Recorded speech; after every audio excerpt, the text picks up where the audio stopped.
The contents of this program may not necessarily represent the views of Ummah Channel.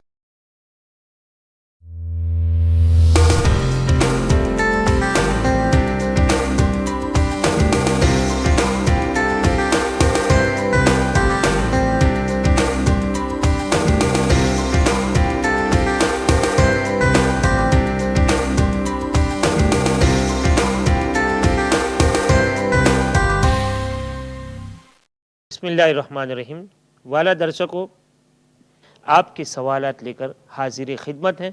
इंशाअल्लाह तबारक व तआला मामूल के मुताबिक आपके सवालात के जवाबात हम पेश कर रहे हैं यहाँ से। हाँ, तो વાત એ ચાલી કે ઉલટું કુરાન શરીફ પઢવું એ હરામ છે, નમાઝની બહાર હોય કે નમાઝની અંદર હોય, પણ માણસથી ભૂલથી પડાઈ જાય તો એ માફીના હુકમમાં છે ને સીધે સહુ કરવાની પણ જરૂરત નથી ને નમાઝ થઈ જશે. પણ એ કહેવા માંગતા આ લીલાફે કુરેશીને આપણે અડધી પડી લીધી, પછી યાદ આવ્યું કે આપણે તો ઊંધું પડી રહેલા છે, હવે શું કરવાનું? તો એક હરફ પણ આપણે કોઈ સુરતનો શરૂ કર્યો હોય તો પછી તેનું તે જ પઢવાનું, આપણે તેને છોડીને જવાની કંઈ જરૂરત છે નથી. ભલે ઊંધું કુરાન શરીફ હોય પણ જે પઢતા હોય તે જ પઢવાનું, તેને જ પૂરું કરવાનું. કારણ કે ભૂલથી થયું હોય તો માફીના હુકમમાં છે, તો હવે તેને છોડીને આપણે બીજી કોઈ જગ્યા પર જઈ શકતા નથી. એટલે એમને એ સુરત પૂરી કરવાની અને બીજી રકાતની અંદર જ્યારે પછી આવશે તો પછી તે લૈલાફે પછીની યા અરાઈતર પછીની જે સુરતો હોય તે પઢવાની ટ્રાય કરશે. ઠીક. હઝરત લંડનથી ફારૂકભાઈ જે સવાલ પૂછે એક તો મા બાપનો દરજ્જો, અને બીજો પણ એમનો સવાલ હતો. બીજો સવાલ એ હતો કે મેલો ઇલમ કરનાર, જાદુ કરવું ઇસ્લામમાં હરામ છે, અને જો એમાં કલમે કુફર બોલવામાં આવતું હોય તો જાદુ કરનાર આઉટ ઓફ ઇસ્લામ થઈ જશે. અને કોઈ માણસને એવી ખબર હોય કે આ માણસ આવા કલમે કુફર બોલીને જાદુ કરતો હોય તો તેની પાસે ઈલાજ કરાવનાર પણ આઉટ ઓફ ઇસ્લામ થઈ જશે. એટલે જાદુનો સહારો લેવો ના જોઈએ. હા, જાદુની અંદર જે પ્રકાર એના અમુક એવા પણ છે કે જેના અંદર કોઈ કલમે કુફર નથી આવતો અને તેનાથી પણ જાદુ કરી શકાય. તો જો તમે કોઈને ફાયદો પહોંચાડવા માંગતા હોય યા કોઈની ઉપર ખરાબ જાદુ કર્યો હોય તો એ જાદુથી પેલા જાદુની તમે તોડ કરવા માંગતા હોય તો ઇસ્લામ એનું પરમિશન આપે છે કે જાદુની તાલીમ તમે લઈ પણ શકો છો અને લોકોને ફાયદો પહોંચાડવા યા જાદુ કર્યું હોય તો એ જાદુને તોડવા માટે તમે જાદુ શીખી પણ શકો છો. પણ જો અંદર કલમે કુફર આવતો હોય તો કોઈને પણ એ જાદુને ઇસ્તેમાલમાં લાવવાનું ઇસ્લામ પરમિશન આપતો નથી. અને ઇસ્લામની તાલીમ એટલા સુધી છે કે જો કોઈ જગ્યા પર કોઈ માણસ જાદુગરીમાં પકડાઈ જાય અને લોકોને ખબર પડી જાય કે આ માણસ જાદુ કરીને લોકોને નુકસાન પહોંચાડે છે તો ઇસ્લામી હુકુમત હોય તો કોર્ટમાં એનો કેસ કરવામાં આવશે અને જજ એના માટે કતલ કરવાનો ફેસલો કરશે કે ભાઈ એ માણસને કતલ કરી દેવામાં આવે તાકી એ કોઈને પોતાના જાદુથી નુકસાન ના પહોંચાડે. અલ્લાહ તાલા દરેક મુસલમાનને હિદાયત નસીબ ફરમાવે. ઇસ્માઇલભાઈ પ્રેસ્ટન થી આપણી સાથે પધાર્યા છે. અસ્સલામુ અલૈકુમ. વાલેકુમ સલામ. મૌલવી સાહેબ કેમ છો? અલ્લાહ પાકનો શુક્ર એહસાન, તમારી દુઆ છે સાહેબ. બંને મૌલાના ને મારા ખૂબ ખૂબ સલામ. જી, મારે સવાલ એક પૂછવો છે. હા, કે શાદીઓ બહુ મોટી આપણા લોકો કરી રહેલા છે ધૂમધામથી ઇસ્લામમાં, અને તે મોટા મોટા હોલો રાખીને મોટા મોટા મતલબ કે ખર્ચા કરીને બહુ ભારે સારી રીતે શાદીઓ કરે છે. અને ઓરતો તેને અંદરમાં ખાસ કરીને કિંમતી પોશાક પહેરે છે, પણ 30-40 પાઉન્ડ ખર્ચીને પોતાના બાલ બનાવે અને તેને સાઈઝો કાપે પણ છે અને ખુલ્લા સરે ફરે છે શાદીની અંદરમાં. તો એના માટે મેં યુનુસ મૌલાના સાહેબને ખાસ રિક્વેસ્ટ કરું કે એની ઉપર જરા વધારે પડતી રોશની આપો, કારણ કે આજકાલ એની જરૂર છે. કારણ કે ઓળણી તો ગળામાં રહે છે પણ માથા પર રહેતી નથી. સમજી ગયા? મારી વાત સમજ પડી? ઓદરી ઓળું ને ઉડી જાય ઉડી જાય પણ તેને બાંધવાની નહીં, પણ અહીંયા ચાપ મળે છે ને તેનાથી બાંધી શકે જ નહીં. રાઈટ? તો એના જરા ખુલાસો આપો, કારણ કે આપણે બહુ હયાઈ થઈ રહેલી છે અહીંયા આગળ. બે હયાઈ થઈ રહેલી છે. જી, હે, બે હયાઈ થઈ રહેલી છે મારા કરતા વધારે. અને બીજો સવાલ છે, મસ્જિદ ની અંદર આજકાલ લોકો ખુરશીઓ પર વધારે પડી બેસીને નમાઝ પડે છે. હવે ચાલવા માટે ચાલી શકવાની તાકાત રાખે છે, 17 માઇલ ચાલી રાખવાની, બજારમાં ફરે બધે ઘૂમે, પણ મસ્જિદ ની અંદર ખુરશી પર બેસીને નમાઝ પડે છે. તો એ નમાઝ થાય કે કેમ? પ્લીઝ જરા આનો ખુલાસો આપજો. ઠીક, જરા મહેરબાની અને સલામ. મહેરબાની ની વાત ને આ સાહેબ તમે દુઆ કરતા રહેશો ઇન્શાઅલ્લાહ. અલ્લાહ પાક જઝાય ખૈર અતા ફરમાવે. આમીન. ઓકે, ખુદા હાફિઝ. શુક્રિયા, ખુદા હાફિઝ. ફી અમાન. જી, આપણે સવાલ કરીએ. શબ્બીરભાઈ લેસ્ટરથી પૂછેલો સવાલ તે તો આપણે જવાબ આપી દીધો. મિનહાજભાઈ જાણવા માંગે છે કે જન્નતમાં માણસોને હુળો મળશે તો આપણી સ્ત્રીઓને શું મળશે? औरतोने जो એ શાદીશુદા હોય અને પછી એનું મોત થઈ જાય તો જે દુનિયામાં એનો શોહર હશે જો એ જન્નતમાં જશે તો આ औरतને એના નિકાહમાં આપવામાં આવશે અને જો એ હસબન્ડ જન્નતમાં નહીં પહોંચી શકે તો એ औरतને કોઈ શહીદ જે દુનિયામાં શહીદ થયેલો હોય તે લોકોના નિકાહના અંદર એ औरतને આપવામાં આવશે. યા કોઈ એવો માણસ હોય કે જે જન્નતમાં પહોંચ્યો હોય અને દુનિયામાં તેને શાદી ના કરી હોય તો તેમાંથી કોઈ એકને આપવામાં આવશે અને એ દુનિયાની જે औरत છે તે જન્નતમાં પહોંચાડવામાં આવશે તો એ પણ હૂર બની જશે, શકલો સુરત બધી જ રીતે, અને એ હૂરની અંદર સૌથી એને ઉત્તમ દરજ્જો આપવામાં આવશે એટલે કે હૂરની સરદાર એને બનાવવામાં આવશે.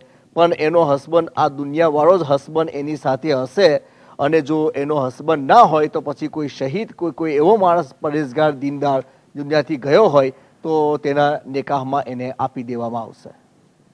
ઇમરાનભાઈ આપણી સાથે લેસ્ટરથી પધાર્યા છે ફોન પર. અસ્સલામ વાલેકુમ. वालेकुम सलाम मौलाना इद्रीस અને अस्सलाम वालेकुम मौलाना યુનુસ. વાલેકુમ સલામ. પહેલી તો તમારો પ્રોગ્રામ પહેલી વખત જોઈ રહેલો છું. બહુ ખુશી થઈ તમારો પ્રોગ્રામ જોઈને. માશાઅલ્લાહ, અલ્લાહ તાલા તમને વધારે ખુશીઓ નસીબ કરે. આમીન આમીન. અચ્છા, હું આ એક સવાલ કરું છું. આ મારા ભાભી તરફથી આ સવાલ છે. જી.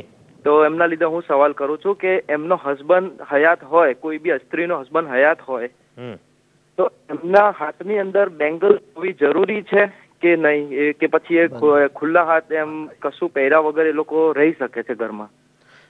હસબન્ડ હોય તો પણ? હા, અગર હસબન્ડ હયાત હોય તો આપણા ઇસ્લામના રીતે શું આ જરૂરી છે કે બેંગલ, એક બેંગલ એટલીસ્ટ એમના હાથમાં હોવી જોઈએ? બંને હાથમાં એક એક બેંગલ એટલીસ્ટ હોવી જોઈએ?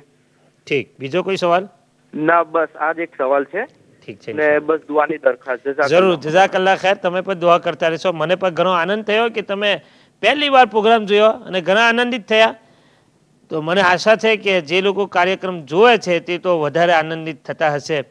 એન્જોય કરો, ઇલ્મ શીખો, બેસતા બેઠા, સૂતા સૂતા, ચાય પીતા પીતા, પાણી પીતા પીતા કે પછી ફેમિલીની સાથે ગપશપ કરતા કાર્યક્રમ જોતા રહો અને ઇલ્મ હાસિલ કરો. કેટલી મોટી વાત. એક પ્રશ્ન રાતમાં શીખો શરીયતનો તો અલ્લાહ તાલા રાતભર ઇબાદતનો સવાબ અતા કરે છે.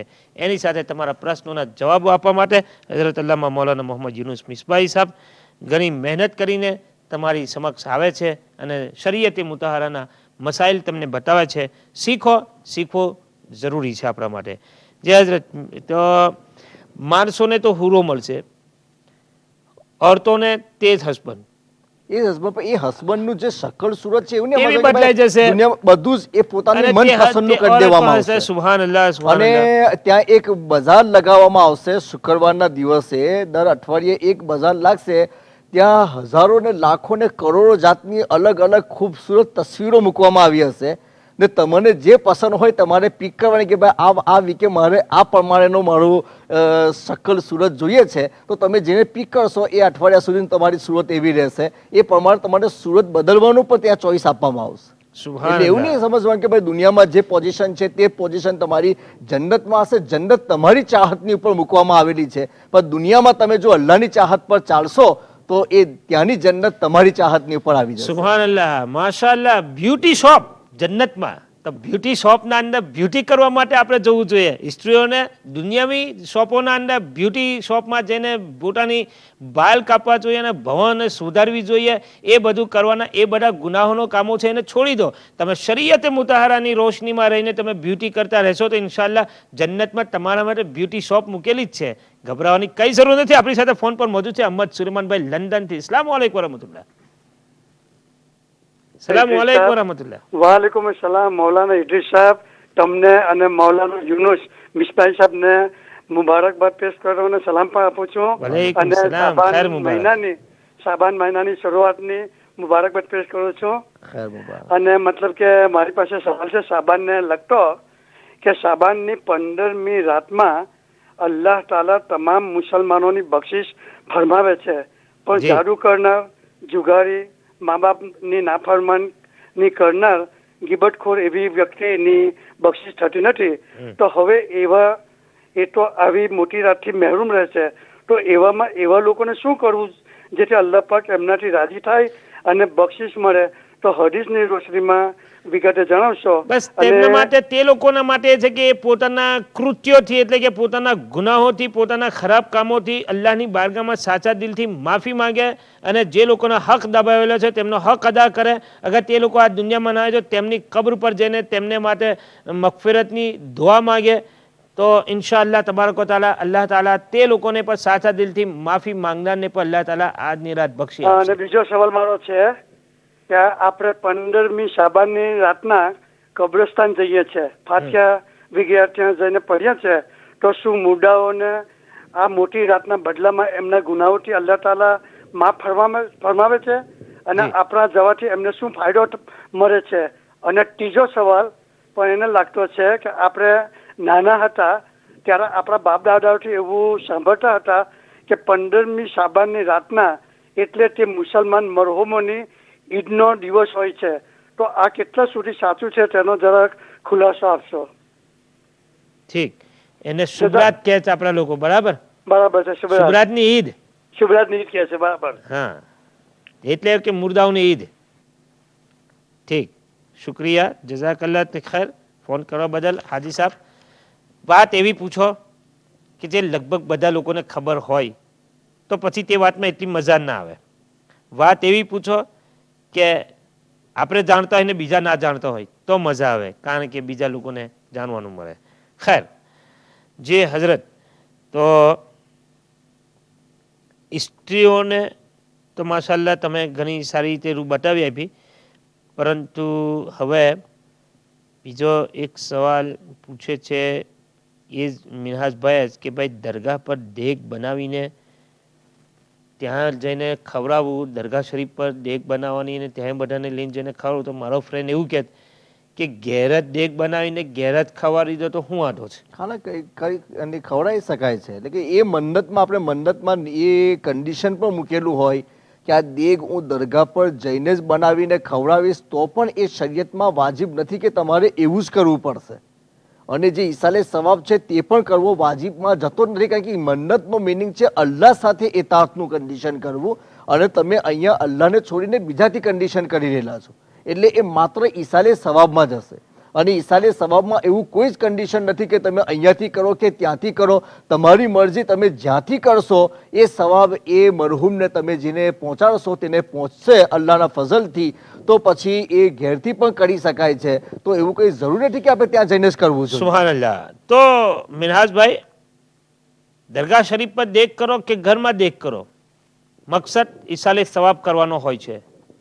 પરંતુ મારું કેવું છે કે દરગાહ શરીફ પર જવાથી ફાયદો એટલો થશે કે બીજા લોકોને પણ કબ્ર શરીફની ઝિયારત થશે અને તેમની નજરે કરમથી બધા લોકોને ફૈઝ મળશે.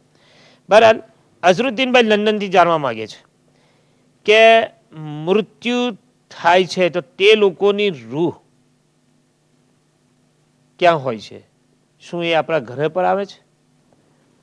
રૂહો પોતાના આમાલના હિસાબે અલગ અલગ જગ્યા પર રાખવામાં આવે છે.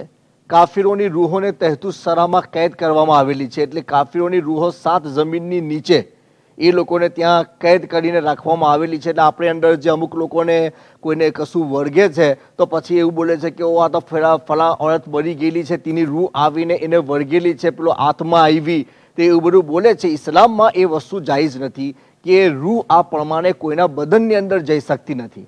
એટલા માટે જો કોઈ એવું કહેતો હોય કે મારી અંદર બુઝુર્ગ આવ્યા ને મારી અંદર આ આવ્યા ને મારી અંદર આ જિન્નાત આવ્યો, એવું કોઈ બોલતો હોય તો માની શકાય કે જિન્નાતો અંદર જઈ શકે છે, પણ એકની રૂહ બીજાની અંદર જવી એ શરીયતની અંદર જાયઝ નથી. અને આવાગમન અને તનાસુખનો જે અકીદો નન મુસ્લિમ લોકો રાખે છે, મુસલમાનોને એ અકીદો રાખવાનું પરમિશન આપવામાં નથી આવેલું. એટલે રૂહો આ પ્રમાણે, હા, રૂહોનો જવાનો જ્યાં સુધી સવાલ છે તો મેં તમને કહ્યું કે ભાઈ સારા આમાલ વાળા હોય તો તે લોકોની રૂહોને, મુસલમાન હોય તો એની ફ્રીડમ આપવામાં આવે છે.